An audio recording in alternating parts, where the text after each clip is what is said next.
अस्सलाम वालेकुम, welcome to सुमस kitchen. आज हम बनाएंगे आलू और बैंगन के पकौड़े ज़बरदस्त से। तो चलते हैं बनाने की तरफ। बिस्मिल्लाहिर्रहमानिर्रहीम। इसके लिए मैंने 2 अदद छोटे से बैंगन ले लिए, स्मॉल साइज़ है। इसके अलावा मैंने 2 अदद आलू लिए हैं। इनको छील के मैंने बिल्कुल बारीक काट लें, या तो आप ऐसे काट लें या आप छुरी से काट लें बिल्कुल बारीक। ये देखें, इस तरह भी कट जाएंगे आराम से, कोई इशू नहीं है। अब इनको मैंने पानी में भिगो दिया। आलूओं को भी मैंने इस तरह ही काट लिया। थोड़ा सा नमक डाल देंगे। पानी में भिगोने के बाद निकाल के मैंने नमक डाला है, पानी समेत। पानी के अंदर ही नमक नहीं डाल दिया। थोड़ी सी काली मिर्च डाल के इसको अच्छी तरह मल लेंगे, ताकि ये जब हम इसको बेसन लगाएं तो ये अच्छे से फ्राई हो जाए और बिल्कुल इसका जो टेस्ट है फीका ना लगे। आप अपने फ्लेवर के हिसाब से डाल लीजिएगा, जितना आपको पसंद हो। मैंने ½ टी स्पून इसमें मिर्च डाली है और 1/4 टीस्पून इसमें मैंने नमक शामिल किया है, इसे 1-2 चुटकी ज़रा ज़्यादा। 1 कप बेसन लिया, उसमें मैंने रेड चिली पाउडर डाल दी है 1 टीस्पून, और 2 टीस्पून मैंने इसमें धनिया पाउडर डाल दिए।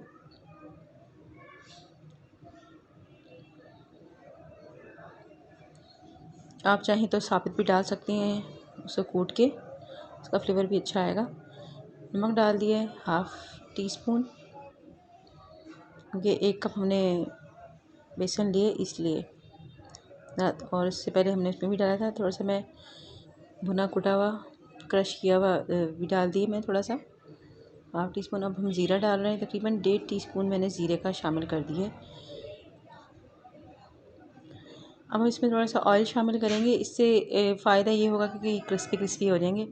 और बहुत अच्छी टिप है, इसको भी आप फॉलो करें तो पकौड़े माशाल्लाह बहुत ही अच्छे, बहुत क्रिस्पी बनेंगे, मज़ेदार। अब हम चाट मसाला शामिल कर रहे हैं 1 टीस्पून, और नीम गर्म पानी के साथ थोड़ा थोड़ा इसमें पानी शामिल करेंगे और एक मिक्सचर बना लेंगे। ज़्यादा पतला भी नहीं करना, ना पकौड़ों पर वो चढ़ेगा नहीं, बिल्कुल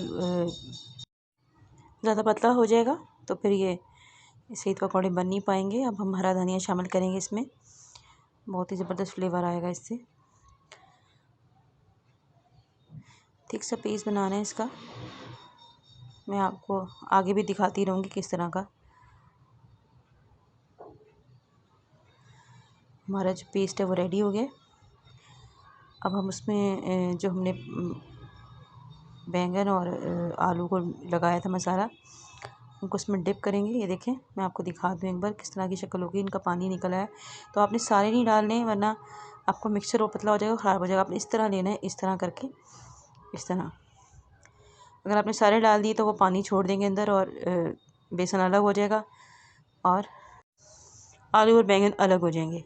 तो इसलिए इस बात को ज़रा मद्देनज़र रखिएगा बनाते हुए। इसी तरह मैं केक शामिल कर रही हूँ। ये देखें, इस पर अच्छा सा मसाला आ रहा है, इसकी कोटिंग मैं आपको आगे भी दिखाऊंगी फ्राई करते हुए। ये देखें, वहाँ मैंने ऑयल गरम रखा हुआ है। अब मैं आपको उसका क्लिप भी दिखा दूँगी। पहले 2-3 बार मैं आपको इस तरह डिप करके दिखा दूँ कि आपको किस तरह करना है। हम उसमें गर्म ऑयल में इसको शामिल करती जा रही हूँ। मैं आपको दिखाती हूँ। ये देखिए, हमने 3 पकौड़ों पे लगाया मिक्सचर, और इसको इस तरह ही रखना है और इस तरह ये रहेगा सही। अगर आपने ज़्यादा सारे शामिल कर दिए तो फिर बड़ी प्रॉब्लम हो जाएगी हैंडल करने में।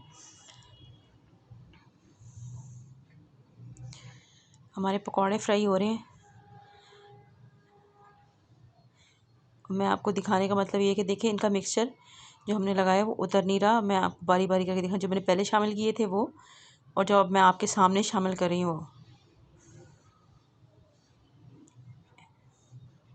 इस तरह आपको अंदाज़ा हो जाएगा कि वहाँ से हमने उठाए हो तब कैसे थे, और अभी जब हमने इसमें शामिल किए हैं अब कैसे हैं। ये देखें,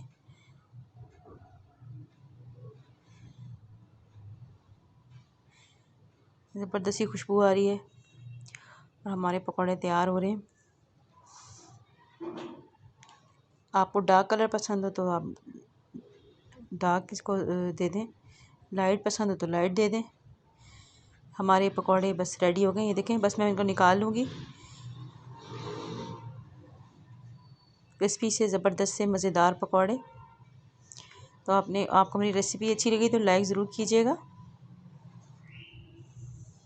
इसको मैं ऑयल निकाल रही हूँ ताकि निकल अच्छे से। मैं आपको सारे सर्व करके दिखाती हूँ निकाल के। ये देखें इस तरह की होनी चाहिए। ये देखें ये लोग, ये भी गर्म बहुत है, ये टूट नहीं सक रहे हैं, तो इसको मैं रख दी। ये देखें हमारे पकौड़े तैयार हैं मज़ेदार से। तो आपको मेरी रेसिपी अच्छी लगी तो लाइक कीजिएगा, कमेंट कीजिएगा, शेयर कीजिएगा। मिलते हैं नेक्स्ट वीडियो में, जब तक के लिए अल्लाह हाफिज़।